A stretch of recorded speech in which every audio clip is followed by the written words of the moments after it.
He walked into his old boss's party in a delivery uniform and everyone laughed. But wait till you see who walked in next. This is Leo, quiet, humble. He never cared about showing off. He spent his years building his life quietly, brick by brick, while everyone else was busy chasing titles and recognition. Today, he was just making a quick stop, calling his wife to say he was on his way before stepping inside.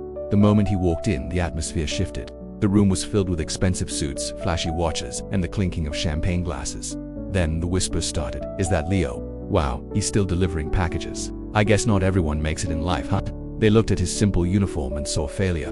The whispers soon turned into open mockery. Someone laughed and called out, "Hey Leo, are you here to drop off our food?"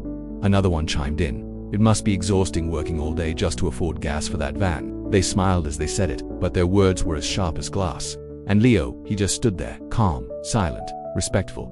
Then, one of his old colleagues, feeling bold, walked up and put a hand on his shoulder. "So Leo," he said, loud enough for the whole room to hear, "do you even own a suit?" The room erupted in laughter. They were so sure they had him all figured out. They thought he was just a delivery guy, a nobody. Then, the room went quiet.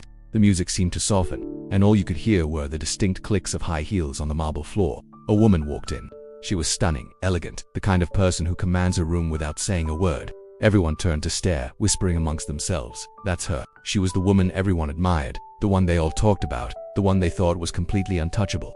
She walked straight past the crowd, past all the important people trying to get her attention, and stopped right beside Leo. She smiled, took his hand, and said, "Sorry, I'm late, love." That powerful, admired woman. She was his wife. The shock in the room was electric.